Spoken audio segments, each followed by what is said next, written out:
안녕하세요. 가볍게 책 한 권 채널이에요. 오늘은 오랜 기간 베스트셀러로 많은 분들께 사랑을 받고 있는 물고기는 존재하지 않는다를 여러분들과 함께 읽어보려 합니다. 제가 참 좋아하는 친구들과의 모임이 있는데요. 그 친구들 중 하나가 최근 너무나 감동적인 책이 있었다며 이 책에 대한 감상을 나눠주었어요. 자연과학 서적인 줄 알았는데 삶에 대한 통찰과 깨달음이 담긴 책이었으며 또 마지막엔 감동으로 눈물이 흐르더라는 친구의 이야기를 들으면서 저도 꼭 한번 이 책을 읽어봐야겠다는 생각이 들었습니다. 이 책은 제 기대보다 훨씬 재미있게 쓰여졌고 또 읽고 난 후에는 내가 놓지 못하는 물고기는 무엇일까? 또 나의 물고기를 포기한 후에 내게 무슨 일이 일어날까? 하는 질문을 스스로에게 던지게 되었습니다. 이 책에는 어린 시절부터 작가를 혼란케 했던 아버지의 말들, 또 20대의 혼돈, 그 속에서 데이비드 스타 조던이라는 한 사람의 삶을 쫓던 과정 중 저자가 만나게 되는 인생과 삶의 질서에 관한 이야기가 담겨 있습니다. 물고기는 존재하지 않는다. 재미있게 읽은 부분들도 많았지만 제게는 결코 쉽지 않았던 그런 책이었어요. 과연 저자가 깨닫게 되는 삶의 질서는 어떤 것이었을까요? 저와 함께 읽어볼게요.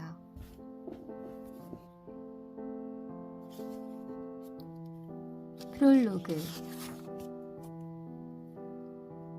당신이 가장 사랑하는 사람의 모습을 떠올려보라. 그 사람이 소파에 앉아 시리얼을 먹다가 불현듯 어떤 생각에 완전히 사로잡혀서 그것에 대해 흥분해서 이야기하는 모습을.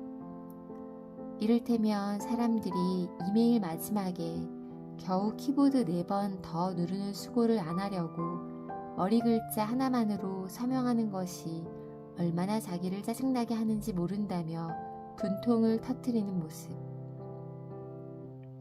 혼돈이 그 사람을 집어삼킬 것이다. 혼돈은 부러져 떨어진 나뭇가지나 질주하는 자동차, 총알 하나를 거느리고 밖에서 치고 들어가 그를 으스러뜨릴 수도 있고 아니면 반란을 일으키는 그 사람의 몸속 세포들과 함께 안에서 박차고 나와 그를 해체해버릴 수도 있다. 혼돈은 당신의 화초를 썩어 물러지게 하고 당신의 개를 죽이고 당신의 자전거를 녹슬게 할 것이다. 당신의 가장 소중한 기억을 부식시키고 가장 좋아하는 도시를 무너뜨리고 당신이 간신히 쌓아 올린 모든 성스러운 장소를 폐허로 만들 것이다. 혼돈은 그런 일이 일어난다면 이라는 가정의 문제가 아니라 언제 일어나는가 하는 시기의 문제다. 이 세계에서 확실한 단 하나이며 우리 모두를 지배하는 주인이다. 과학자인 나의 아버지는 일찍이 내게 열역학 제2법칙은 절대 벗어날 수 없다고 가르쳤다. 엔트로피는 증가하기만 할 뿐 우리가 무슨 짓을 해도 절대 줄어드는 일은 없다고 말이다. 똑똑한 인간은 이 진리를 받아들인다. 똑똑한 인간은 이 진리에 맞서 싸우려 하지 않는다. 그러나 1906년 어느 봄날 팔자 수염을 기른 어느 키 큰 미국인이 감히 우리의 주인에게 도전장을 내밀었다. 그의 이름은 데이비드 스타 조던. 여러 방면에서 혼돈과 싸우는 것은 그의 본업이기도 했다. 그는 거대한 생명의 나무의 형태를 밝혀냄으로써 지구의 혼돈에 질서를 부여하는 일을 하는 과학자, 더 정확히 말하면 분류학자였다. 그리고 생명의 나무가 완성되면 모든 동식물이 서로 어떻게 연결되는지 밝혀질 거라고 했다.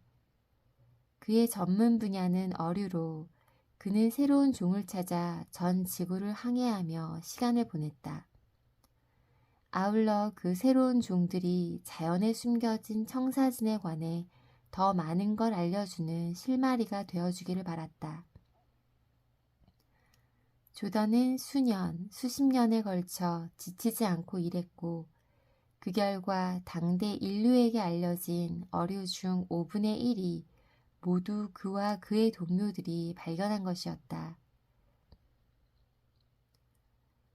그는 새로운 종들을 수천 종 낚아 올렸고 각각의 종마다 이름을 지어주었으며 그 이름을 반짝이는 주석 꼬리표에 펀치로 새기고 에탄올이 담긴 유리단지에 표본과 함께 이름표를 넣었다.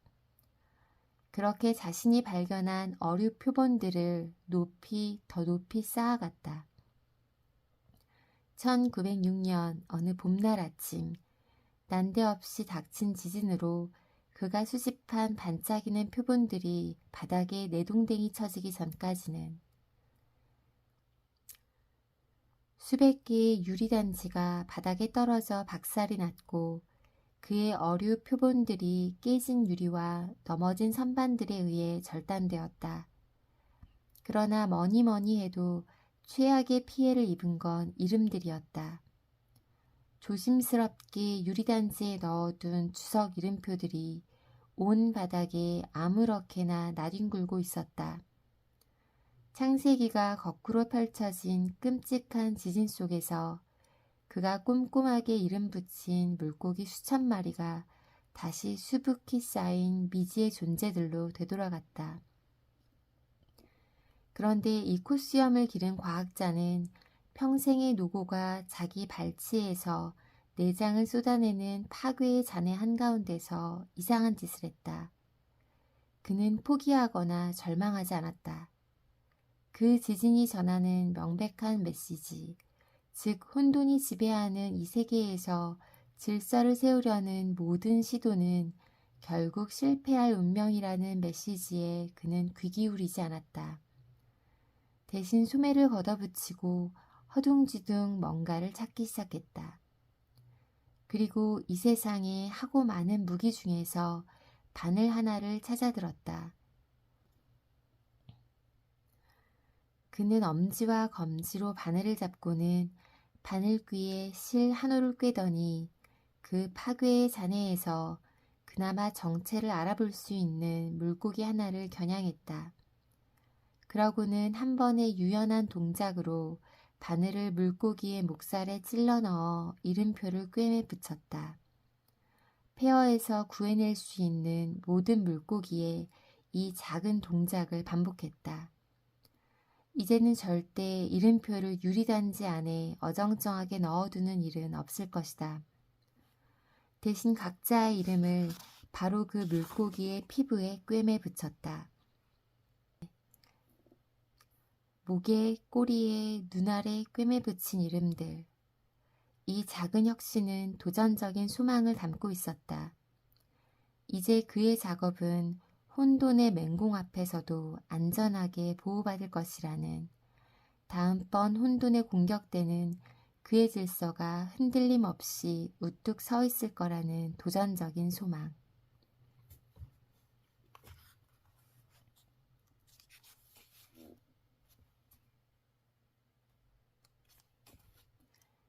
신이 없는 막간극. 어쩌면 케이프 코드는 실존적 변화를 일으키기에 아주 비옥한 땅인지도 모르겠다. 혹시 모래가 많은 케이프 코드만의 토양에 형이상학적 변화의 촉매가 되는 어떤 금속들이 함유되어 있는 것일까? 알 수 없다. 내가 아는 것은 나 역시 그곳에 갔을 때 세계관 전체가 재배열되는 느낌을 받았다는 사실뿐이다. 그 일은 내가 7살 때쯤 일어났고 좀 이상하긴 하지만 그 순간은 내가 데이비드 스타 조던에게 집착하게 될 길을 닦아놓은 순간, 후에 내 인생이 파탄나고 있을 때 그가 나를 구원해 줄지도 모른다는 희망을 품게 만든 순간이기도 했다. 때는 초여름의 이른 아침. 우리 가족은 휴가차 매사추세츠주 웰플리트에 와 있었다. 페니키스 섬과는 겨우 80km를 사이에 두고 까마귀들이 왕래하는 곳이었다. 나는 데크에 나가 아버지와 나란히 서서 투박한 검은색 쌍안경을 주거니 받거니 하며 우리 앞에 펼쳐진 노란색과 초록색이 어우러진 습지를 바라보고 있었다. 우리는 저 멀리 보이는 하얀 점을 더 자세히 보려고 애썼다. 아버지는 키가 크고 콧수염을 길렀으며 당시에는 머리카락도 새까맣고 숱도 많았다. 밑단을 잘라 만든 청 반바지를 입고 위에는 아무것도 걸치지 않은 채 거의 항상 실 보풀하기가 묻어있는 털이 복슬복슬한 친근한 배를 내밀고 있었다. 나머지 가족, 엄마, 두 언니, 고양이는 아직 잠들어 있었다. 아무리 해도 렌즈에 초점이 잘 맞지 않아 쌍안경을 다시 아버지에게 넘긴 참이었다. 나는 그 하얀 점이 백조인지 부표인지 아니면 더 흥미로운 무엇인지 궁금해하며 계속 응시하다가 이유가 뭔지는 기억나지 않지만 갑자기 아버지에게 이렇게 물었다. 인생의 의미가 뭐예요? 어쩌면 그 습지의 광활함 때문이었는지도 모르겠다. 습지의 끝은 바다고 바다의 끝은 나로서는 어딘지 알 수 없는 곳이었는데 나는 돛담배가 기울어지다 넘어가는 어떤 가장자리를 머릿속에 그렸다. 그 생각을 하니 갑자기 우리 모두 여기서 뭘 하고 있는 걸까 하는 궁금증이 생겼다. 아버지는 쌍안경 뒤에서 한쪽 눈썹을 치켜 올리고는 잠시 아무 말도 하지 않았다. 그러다 씩 웃는 얼굴로 내게 돌아서면서 이렇게 단언했다. 의미는 없어. 마치 내가 살아오는 내내 그 질문을 할 순간만을 열렬히 기다려왔다는 듯 아버지는 내게 인생에는 아무 의미도 없다고 통보했다. 의미는 없어. 신도 없어. 어떤 식으로든 너를 지켜보거나 보살펴주는 신적인 존재는 없어. 내세도 운명도 어떤 계획도 없어. 그리고 그런 게 있다고 말하는 사람은 그 누구도 믿지 마라. 그런 것들은 모두 사람들이 이 모든 게 아무 의미도 없고 자신도 의미가 없다는 무시무시한 감정에 맞서 자신을 달래기 위해 상상해낸 것일 뿐이니까. 진실은 이 모든 것도 너도 아무런 의미가 없다는 것이란다. 그런 다음 아버지는 내 머리를 톡톡 토닥여 주었다. 그때 내 얼굴이 어떻게 보였는지 나로서는 알 수 없다. 잿빛이었을까? 그건 마치 이 세상을 덮고 있던 깃털을 넣어 만든 커다란 이불을 빼앗긴 느낌이었다. 혼돈만이 우리의 유일한 지배자라고 아버지는 내게 알려주었다. 혼돈이라는 막무가내인 힘의 거대한 소용돌이. 그것이야말로 우연히 우리를 만든 것이자 언제라도 우리를 파괴할 힘이라고 말이다. 혼돈은 우리의 그 무엇에도 관심이 없다. 우리의 꿈, 우리의 의도, 우리의 가장 고결한 행동도 절대 잊지 마라. 데크 아래 솔잎들이 쌓인 땅을 가리키며 아버지가 말했다. 너한테는 내가 아무리 특별하게 느껴지더라도 너는 한 마리 개미와 전혀 다를 게 없다는 걸. 좀 더 클 수는 있겠지만 더 중요하진 않아. 당신 머릿속에 존재하는 위계의 지도를 들여다보느라 아버지는 여기서 잠시 말을 멈췄다. 과연 네가 토양 속에서 환기를 시킬 수 있을까? 목재를 갉아먹어 분해의 속도를 높이는 일은? 나는 어깨를 으쓱했다. 나는 네가 그럴 수 있을 것 같지 않아. 그런 면에서 지구에게 넌 개미 한 마리보다 덜 중요한 존재라고도 할 수 있지. 그런 다음 아버지는 요점을 더 분명히 표현하기 위해 두 팔을 활짝 벌렸다. 나는 이게 포옹하자는 신호일지 모른다고, 아버지가 농담이야, 넌 중요해 라고 말하려는 것일지도 모른다고 생각했다. 하지만 아버지는 이렇게 말했다. 좋아, 이제 이게 전체 시간의 길이라고 생각해보자. 아버지는 자기 가슴 앞에 펼쳐진 눈에 보이지 않는 광대한 시간의 선을 손으로 더듬었다. 여기서 인간이 존재한 기간은 요만큼이야. 요만큼이라는 말을 할 때 아버지는 연극적인 동작으로 꼬집듯이 손가락들을 모았다. 게다가 우리는 아마 곧 사라지게 될 거야. 그러니까 만약 지구 저 멀리서 떨어져서 본다면, 여기서 아버지는 혀를 차서 끽끽하는 소리를 냈다. 그러면 우리는 정말 아무것도 아닌 거지. 거기엔 행성들이 있고 그 너머엔 더 많은 태양계가 있어. 아버지가 정확히 저 단어들을 사용했는지는 확실하지 않지만 거의 20년 뒤 천문학자 닐 디그레스 타이슨이 우리는 점 위에 점이다 라는 유명한 말을 했을 때 나는 아버지의 단언과 똑같은 말을 들었다고 느꼈다. 7살의 내게 그날 폐부에서 회오리 치던 차가운 느낌을 말로 옮길 수 있는 언어는 없었다. 그렇다면 이 모든 건 뭐하러 해? 학교엔 왜 가? 뭐하러 종이에 풀로 마카로니를 붙이는 건데? 어쨌든 유년기 동안 나는 그 답을 알아내기 위해 조용히 아버지의 행동을 관찰했다. 아버지는 활기 넘치는 사람이다.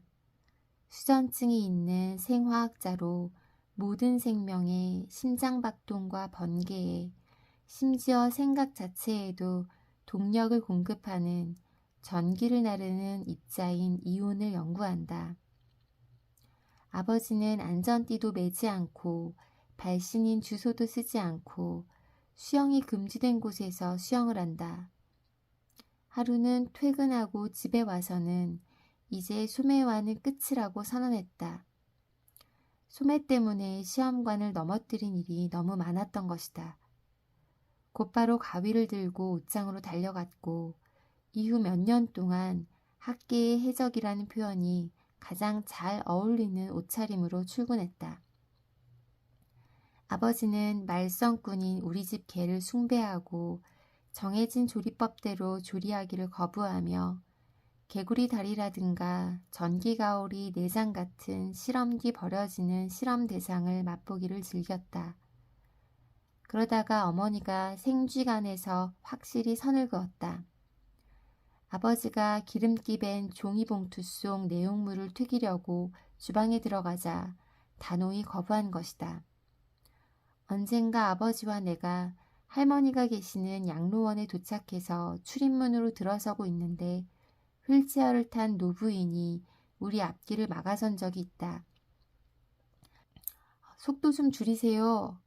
아버지는 이렇게 고함을 치고는 마치 그분이 자기를 치기라도 했다는 듯 바닥에 주저앉아 찡그린 얼굴로 몸을 뒤틀어댔다. 나는 아버지가 너무 겁을 줘서 그 가련한 노인이 말 그대로 죽어버리지 않을까 걱정되고 창피해서 온몸이 움츠러들었다. 하지만 부인의 반짝이는 눈빛과 얼굴 가득 번지는 미소를 보고서 나는 그분이 농담을 잘 받아들이는 분이라는 것을, 상대방의 농담을 농담으로 받아들일 수 있는 사람으로 봐주는 사람들에 목말라 있었다는 것을 깨달았다. 넌 중요하지 않아 라는 말은 아버지의 모든 걸음, 베어 무는 모든 것에 연료를 공급하는 것 같았다. 그러니 너 좋은 대로 살아. 아버지는 수년 동안 오토바이를 몰고 엄청난 양의 맥주를 마시고 물에 들어가는 게 가능할 때마다 큰 배로 풍덩 수면을 치며 물속으로 뛰어들었다. 아버지는 언제나 개걸스러운 자신의 쾌락주의에 한계를 설정하는 자기만의 도덕률을 세우고 또 지키고자 자신에게 단 하나의 거짓말만을 허용했다. 그 도덕률은 다른 사람들도 중요하지 않기는 매한 가지지만 그들에게는 그들이 중요한 것처럼 행동하며 살아가라는 것이었다. 아버지는 반세기 동안 거의 매일 아침 어머니에게 커피를 만들어 주었고 자기 학생들에게 헌신적이었다. 그들은 명절 때 우리 집에 식사하러 오고 때로는 우리 집에서 살기도 했다. 우리 집 식탁에는 아버지가 떨리는 손으로 새긴 수천 개의 작은 숫자들이 새겨져 있는데 이는 우리 세 자매에게 수학의 논리를 이해시키려 노력하며 보낸 무수한 밤들의 물리적 기록이다. 암울한 현실일 수도 있는 것들이 아버지에게는 오히려 인생의 활력을 가득 불어넣고 아버지가 크고 대범하게 살도록 만들었다. 나는 평생 광대 신발을 신은 허무주의자 같은 아버지의 발자국을 따라 걸으려 노력해왔다. 우리의 무의미함을 직시하고 그런 무의미함 때문에 오히려 행복을 향해 뒤뚱뒤뚱 나아가려고 말이다. 하지만 내가 항상 그런 일을 잘했던 건 아니다. 너는 중요하지 않아는 내게 종종 아버지와는 다른 효과를 냈다. 너무 심각하게 받아들이지는 마시라. 까미는 그것이 언제나 우리 대다수의 마음속에 있을 거라고 여겼다. 고통에 대한 그 처방이 어찌나 유혹적인지 18세기 시인 윌리엄 쿠퍼는 그것을 거대한 유혹이라고 표현했다. 그것이 내게 손짓을 보내기 시작한 것은 내가 5학년 때였다. 큰언니가 학교에서 너무 심한 괴롭힘을 당해 할 수 없이 고등학교를 자퇴한 무렵이었다.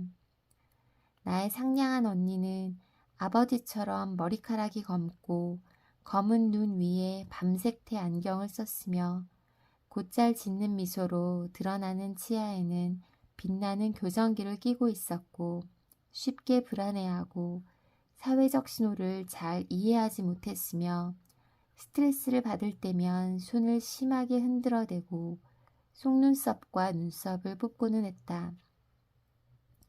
나는 언니를 친절하게 대하지 않고 너그럽게 이해해주지 않는 언니의 그부들이 미웠다.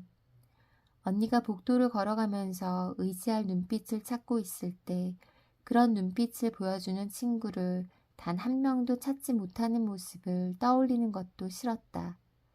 때로는 떠올리지 않는 게 더 나았다.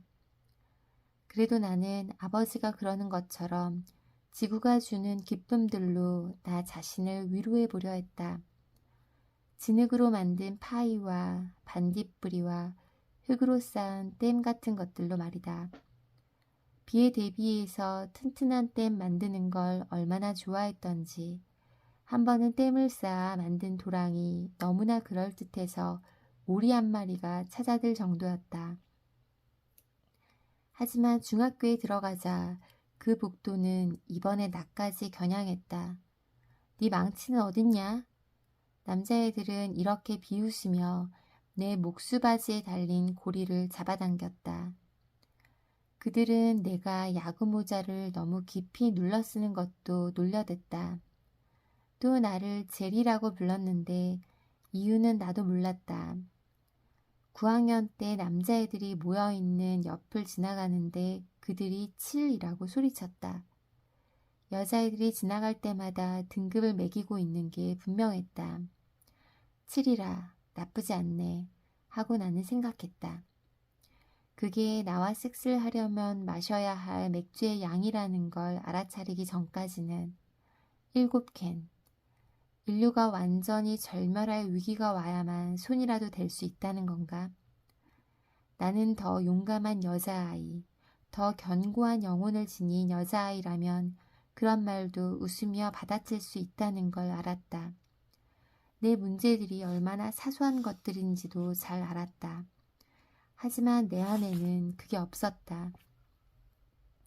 그게 뭐였든 간에 말이다.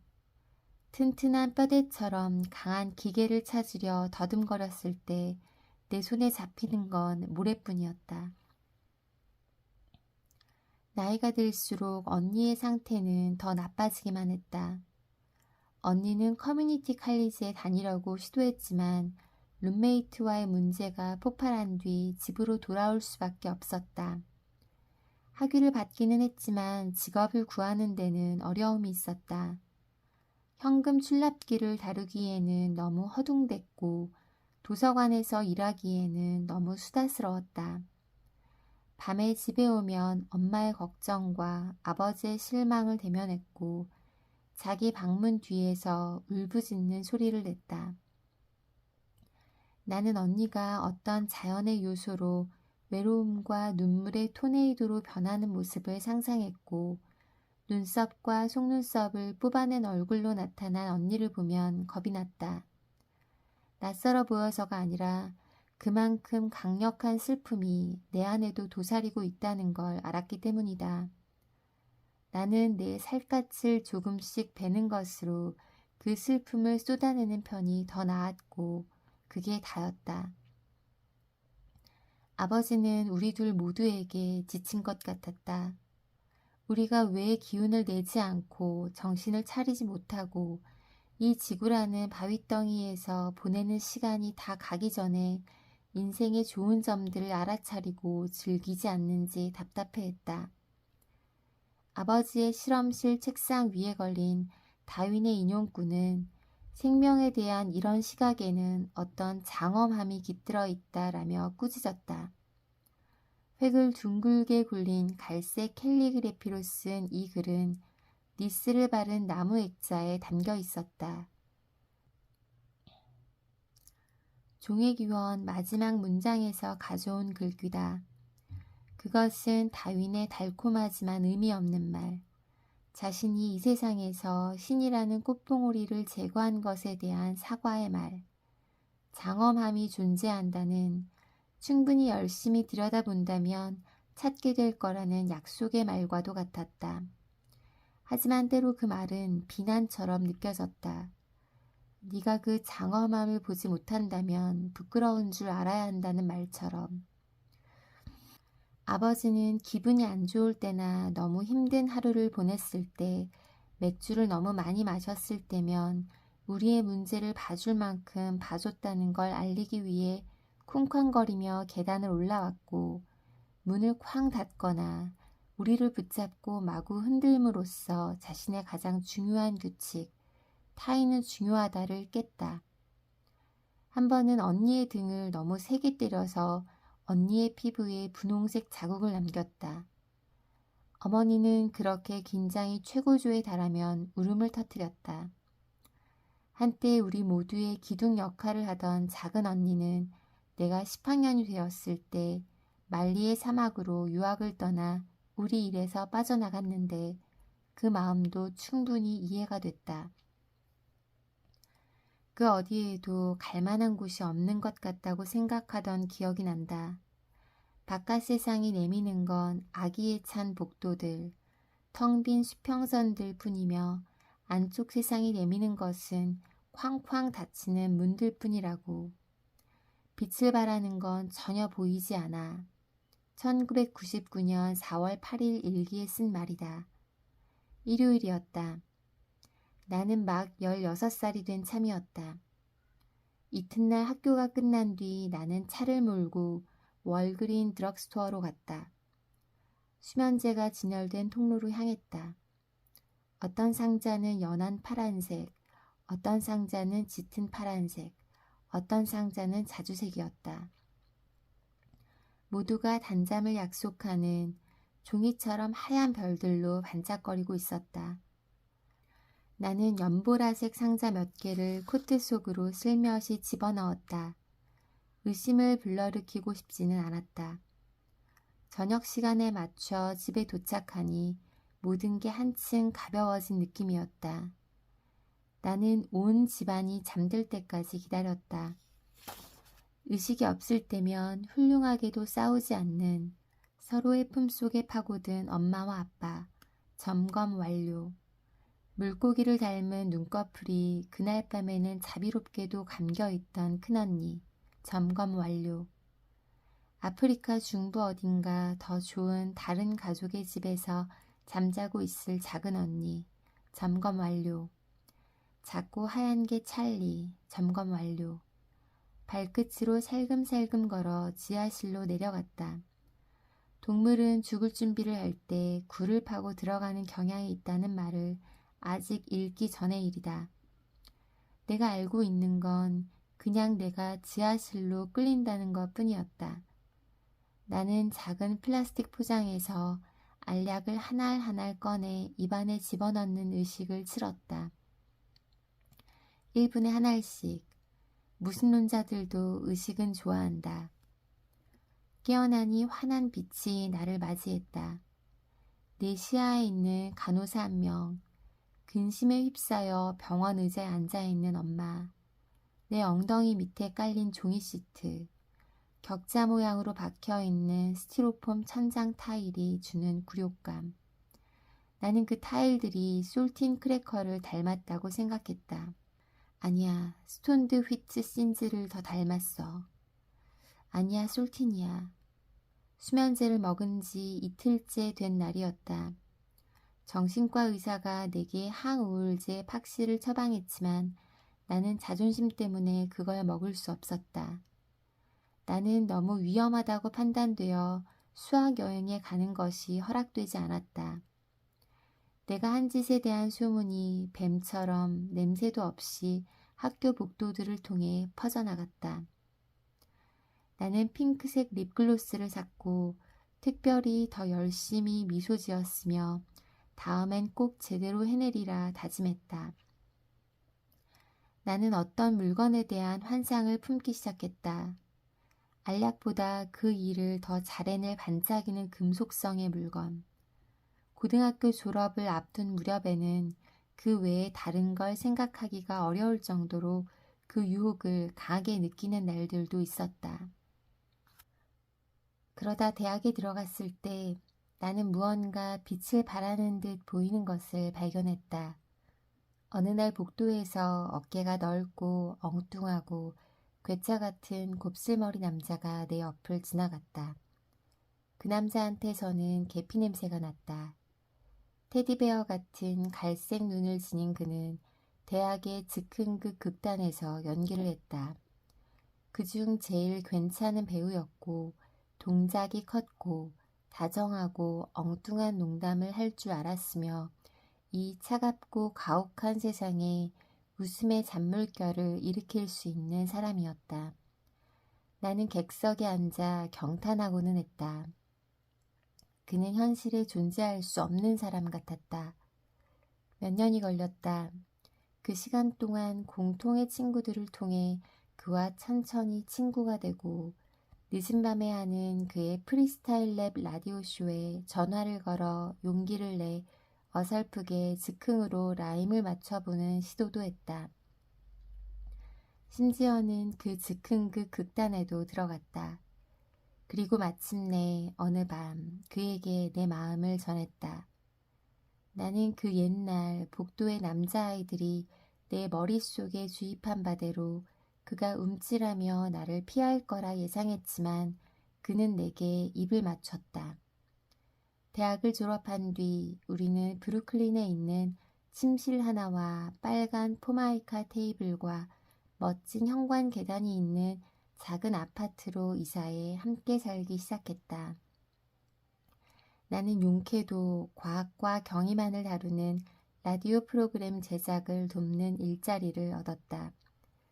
그는 코미디, 스탠드업 코미디, 즉흥 코미디, 코미디 각본 쓰기를 계속했고 생계를 유지하기 위해 택시 운전사로도 일했다. 우리는 밤이 늦도록 자지 않고 현관 계단에서 맥주를 홀짝거리며 낮에 있었던 일들을 이야기하고 어색한 순간들과 실수들을 농담 소재로 삼았다. 내게는 절대 존재하지 않으리라 생각했던 것, 바로 안식처를 찾은 느낌이었다. 그 안식처에서는 계피 냄새가 났고 어설픈 언어 유희와 서투른 라임으로 만들어진 안식처의 벽은 점점 더 높이 쌓여 올라가 세상의 냉기를 막아주었다. 내 머리에는 미래에 대한 비전들이 가득 들어찼다. 우리가 쓸 텔레비전 방송 프로그램, 우리가 지을 나무 위의 집, 마당에서 우리의 아이들과 술래잡기를 할 때 발가락 사이를 비집고 들어올 잔디의 느낌 등 7년째 접어들어 내가 그 모든 걸 무너뜨리기 전까지는 어느 늦은 밤 그에게서 800km 떨어진 어느 해변에서 달빛과 적포도주와 모닥불 냄새에 취해 있던 나는 그날 내내 눈길을 주지 않으려 노력했던 통통 튀는 금발 소녀에게 손을 뻗었다. 수영을 한 터라 그녀의 몸은 젖어 있었다.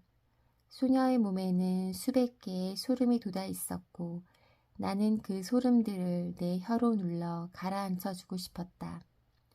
내가 그녀의 허리에 손을 얹고 입술을 목이 대자 소녀는 미소를 지었다. 별들이 우리를 애워쌌다. 소녀의 몸에서 나는 김이 내 몸에서 나는 김이 되었다. 곱슬머리 남자에게 내가 무슨 짓을 했는지 말했을 때 그는 이제 끝났다고 말했다. 하지만 나는 그의 말을 믿지 않았다. 우리가 수년간 지어온 이 정교한 안식처를 내가 그렇게 순식간에 망쳐 놓았다는 사실을 다시 생각해달라고 애원했다. 그 소녀의 일은 일시적인 착오, 실수였다고, 다시는 절대 그런 일이 없을 거라고 말했다. 하지만 그의 분노와 상처는 너무 깊었다. 그는 신성한 무언가를 당연한 것으로 여기는 사람과는 함께하고 싶지 않다고 했다. 그가 없어지자 세상이 어두워졌다. 우리의 친구들은 내가 한 짓을 알고 내게서 멀어졌다. 나는 내게 무슨 일이 있었던 건지 설명하고 싶지 않아 가족도 피했다. 한때 그토록 환희를 느끼며 해온 나의 일, 과학 이야기도 밋밋하게 느껴졌다. 그건 모든 게 얼마나 무의미한지를 증명하는 화학과 생물학, 신경학 등 다양한 학문에서 나온 증거들일 뿐이었다. 서서히 그 거대한 유혹이 다시 나의 뇌에 나타나기 시작했다. 총신이 가장 영예로운 선물, 해방이라는 선물을 제안하며 손짓을 보내왔다. 그러나 내 안 깊은 어딘가에서 결국 거기 있었던 굳센 정신력이었을까?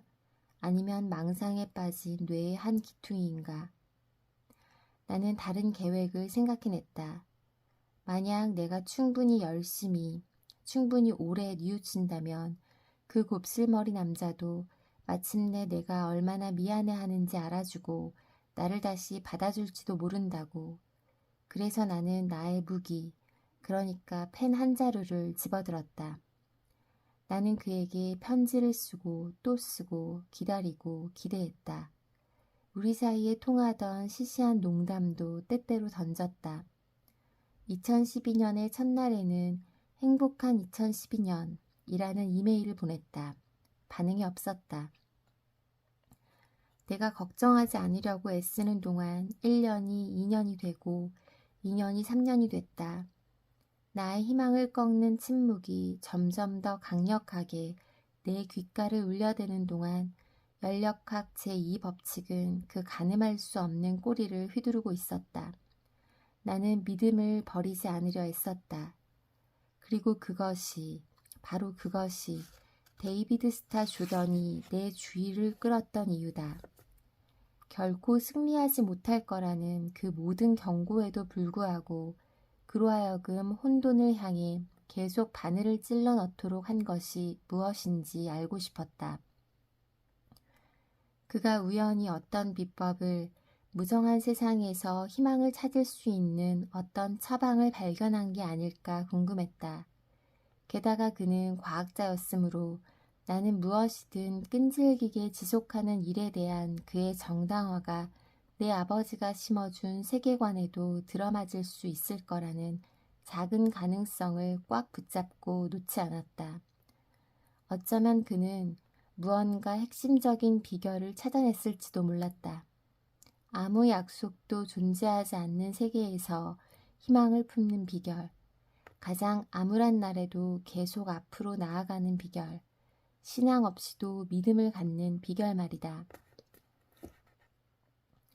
그러나 페니키스 섬에서 데이비드가 한 경험을 읽고 나자 걱정스러워지기 시작했다. 암울한 시간에 그의 도전 의지를 밝혀준 것이 신이었다면 내가 그에게서 배울 것은 없었다. 내가 실마리를 발견한 것은 그가 다윈을 만났을 때다. 페니키스 섬을 떠난 뒤 데이비드는 위스콘신주 애플턴에 있는 작은 인문계 고등학교에 과학교사로 취직했다. 데이비드의 유년기에는 그저 속삭임에 지나지 않던 다윈의 사상은 이제 진지한 과학자라면 누구나 달려들어 해결을 봐야만 하는 강풍이 되어 있었다. 종의 기원에는 지구상의 모든 생명이 한 가지 시원 형태에서 진화해 왔다든지 인간은 여전히 진화하는 중이며 심지어 언젠가는 멸종할 수도 있다든지 하는 온갖 종류의 이단적인 내용들로 가득했다. 그러나 분류학자로서 가장 받아들이기 어려웠던 것은 아마도 종들이 그 본성상 변경할 수 없이 확고한 범주가 아니라는 생각이었을 것이다. 다윈은 전통적으로 하나의 종으로 여겨온 생물들에게서 너무 많은 다양성을 목격했고 그 결과 종들 사이에는 넘을 수 없는 확실한 경계선이 존재한다는 생각이 서서히 지워졌다.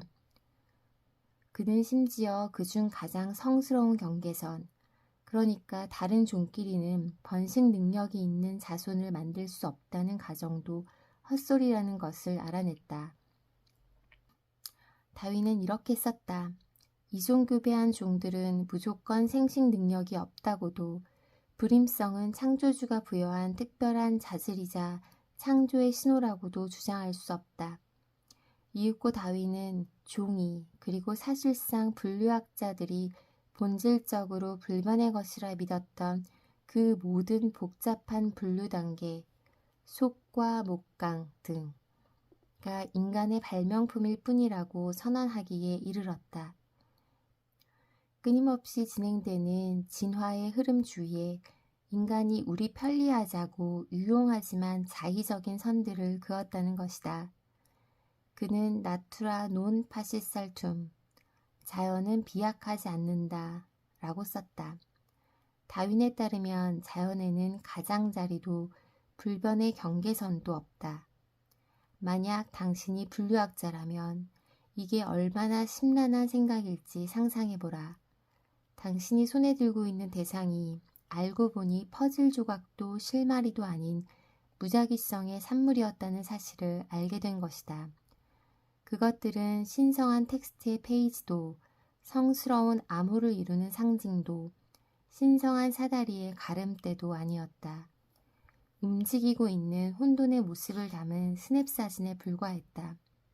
어떤 이들에게 그 생각은 너무나 괘씸한 것이었다. 그 생각은 지구를 너무 황량한 것으로 느껴지게 하고 자신들의 추구를 무의미한 것으로 만들었다. 루이 아가씨는 죽는 날까지 요지부동으로 다윈의 생각에 반대했다. 그는 그 주제에 관해 강연을 하며 여기저기 돌아다녔고 그때마다 인간이 원숭이로부터 진화했을 수도 있다는 것은 역겨운 생각이라고 말했다. 그러나 더 젊은 세대에 속하고 아직 유연한 정신을 지니고 있던 데이비드 스타 조던은 고통스러웠지만 결국 이 점에 대해서만은 스승과 의견을 달리하기로 했다.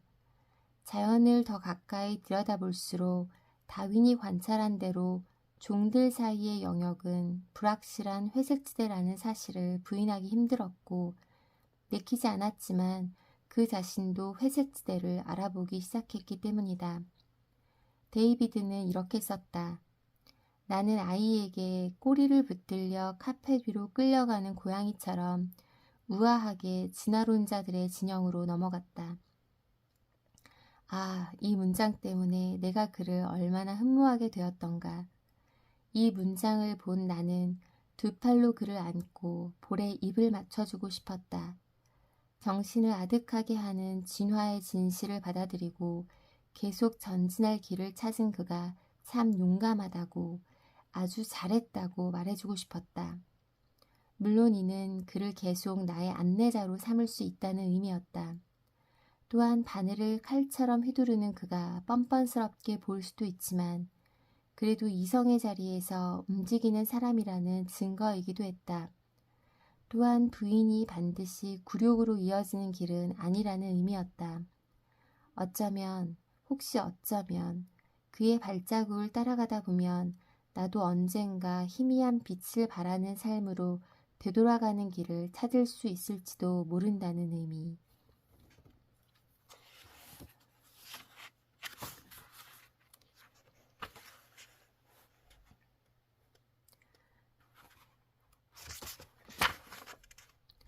데우스 엑스 마키나.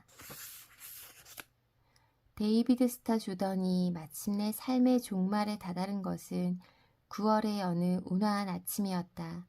그의 나이 80살 때의 일이다. 그는 자기 집에서 고양이, 새, 식물, 사람 등 다채로운 존재들로 이루어진 사랑하는 가족들에 둘러싸여 있었다. 바로 전날 심한 뇌졸중이 일어났다. 그의 뇌를 움직이던 전기가 마침내 그를 배반한 것이다.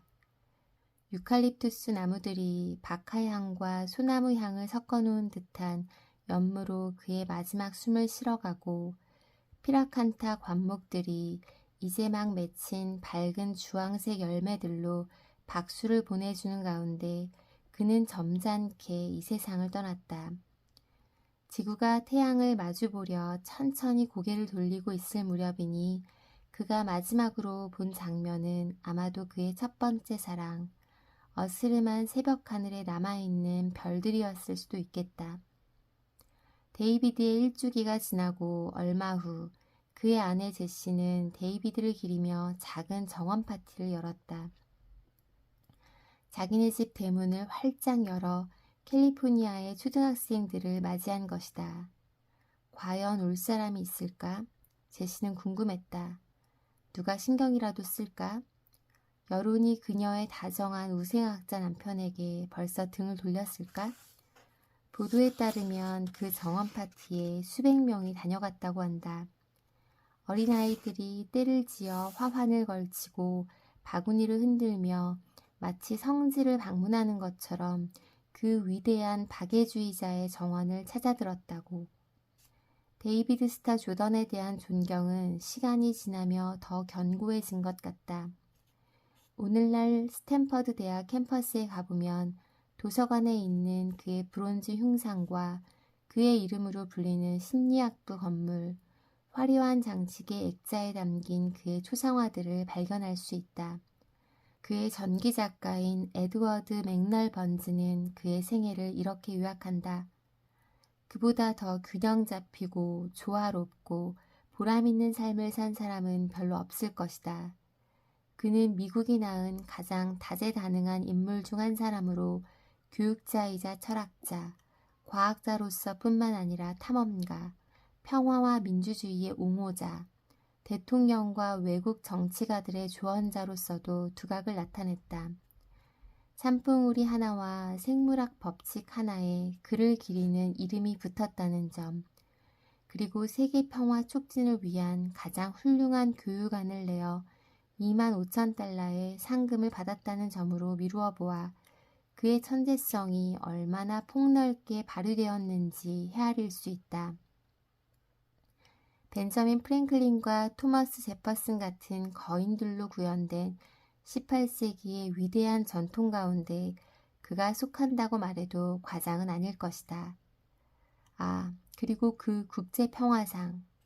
알고 보니 데이비드는 세계가 제1차 세계대전으로 치닫고 있던 그의 말년에 세계를 돌며 외교관들에게 전쟁의 위험을 경고하는 일로 많은 시간을 보냈는데 그 일로 만만치 않은 저항에 직면했다. 한 번은 연설 도중에 독일의 한 장군이 그만 됐소 하고 명령하는 바람에 중단된 적도 있다. 그런데 이유가 뭘까? 그는 왜 평화주의라는 인기 없는 대의에 그토록 전념했을까? 데이비드가 판단하기에 전쟁은 한 국가의 가장 훌륭하고 똑똑한 인재를 고갈시키는 것이기 때문이다. 그는 형 루퍼스의 죽음을 결코 잊지 않았다. 그의 설명에 따르면 가장 좋은 자질을 지닌 남자들이 싸우러 나가 죽으면 부적합한 자들이 남아서 번식을 이어간다는 것이다. 그는 필라델피아에서 수백 명의 관중을 앞에 두고 말했다. 한 국가가 낳은 최고의 인재들을 파괴하는 일에 내보내면 차선의 사람들이 그들의 빈자리를 메울 것입니다. 약한 자들, 악한 자들, 낭비하는 자들이 번식하고 나라를 다 차지해 버릴 것입니다. 다시 말해서 그는 자신의 우생학적 목표를 이루기 위한 수단으로 평화주의자가 된 것이다. 시에라 네바다 산맥 한가운데 해발 4,000피트가 넘는 곳에서 우리는 그 산봉우리 조던 피크를 찾을 수 있다. 조던 피크는 주황색과 흰색의 고산 백합들이 점점이 자라고 있고 우리 대부분이 닿을 수 있는 것보다 태양과 더 가까이 있다. 그런데 거기서 끝이 아니다. 미국을 돌아다녀 보면 데이비드의 이름이 붙은 것들과 꽤 많이 마주치게 된다. 고등학교 2군데, 정부의 선박 한 척, 한 도시의 대로, 인디애나주의 강 하나, 호수 2, 명망 있는 과학상 하나, 100가지가 넘는 물고기 종 등등. 데이비드는 자신이 살아있을 때 인류에게 알려진 물고기 가운데 자신과 자신의 제자들이 발견한 것이 2,500종 이상이라고 추산했다. 이는 선사시대부터 그의 생애까지 생명의 나무에 표시된 비늘 덮인 생물들 가운데 거의 5분의 1을 자신과 제자들이 발견해냈다는 뜻이다. 그 물고기들 중 다수가 사실은 그의 우생학 캠페인이 표적으로 삼고 있던 이들, 그가 사회에 아무 가치도 없다고 무시했던 이민자들과 빈민들, 이 발견한 것이라는 사실을 데이비드는 의도적으로 과학적 기록에 남기지 않았다.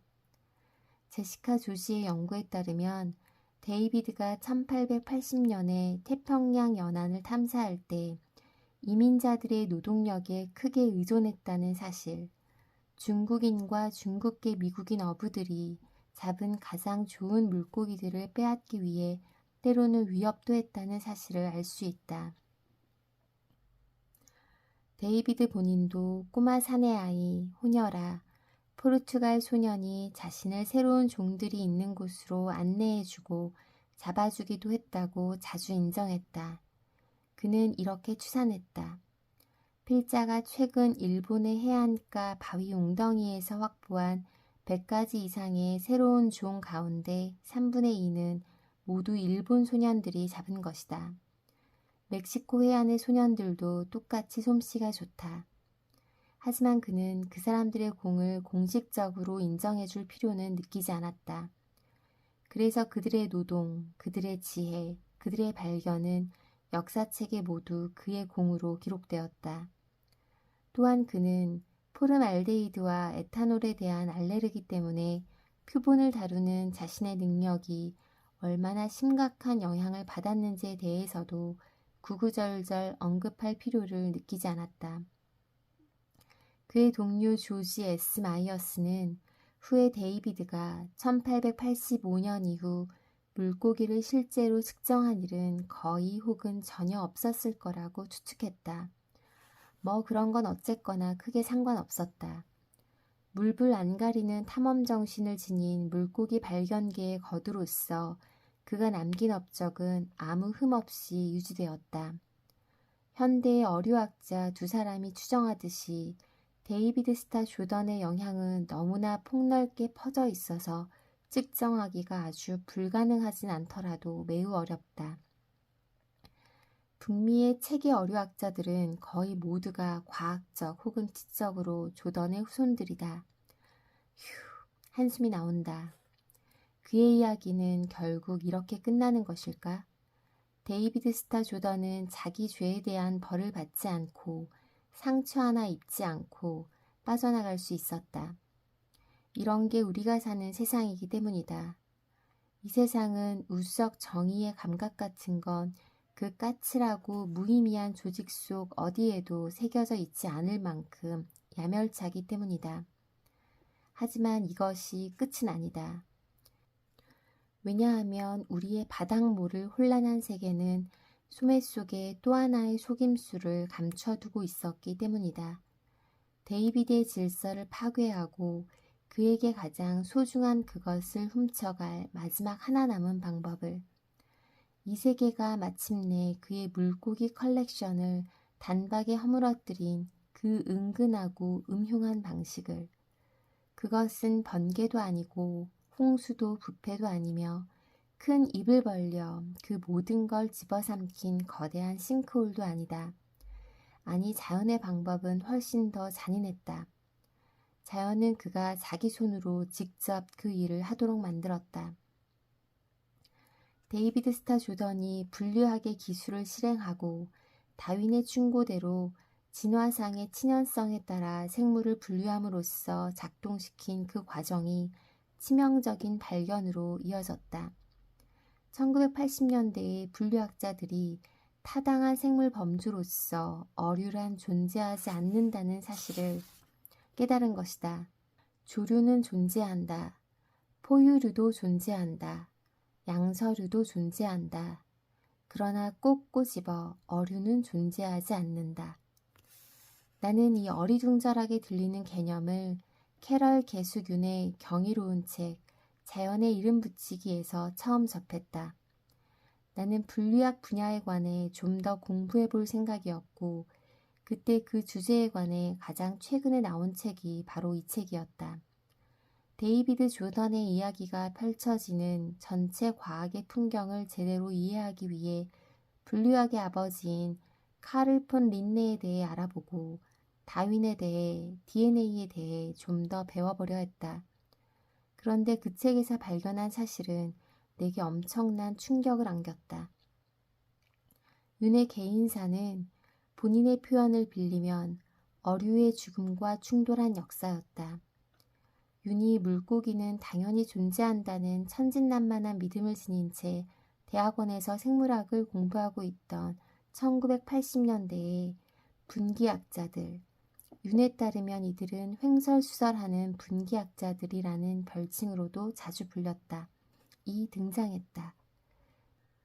분기학이라는 이름은 가지를 뜻하는 그리스어 클라도스에서 왔으며 분기학자들은 바로 이 가지들을 추적하는 이들이다.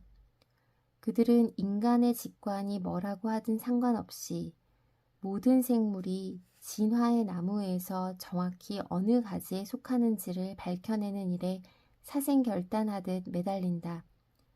그들의 제1원칙은 단순하다. 타당한 하나의 진화적 집단은 특정한 한 조상의 모든 자손을 포함해야 하며 다른 것은 하나도 포함해서는 안 된다는 것이다. 당신이 하나의 집단을 구성하려 한다면 진화의 나무에서 당신이 원하는 만큼 높이 올라갈 수도 있고 원하는 만큼 아래로 내려갈 수도 있다. 척추동물 이야기를 하고 싶은가? 좋다. 척추동물에는 척추가 있는 모든 생물이 포함된다. 뱀은 포함, 지렁이는 제외. 포유동물에 대해 말하고 싶은가? 괜찮다. 단 그러려면 젖을 만들 수 있는 최초의 생물과 모든 후손을 아울러야 한다. 고양이, 개, 고래 다 좋다. 파충류는 하나도 넣으면 안 된다. 이제 무슨 말인지 이해했을 것이다. 이제 분기학자들의 또 다른 큰 원칙을 살펴보자.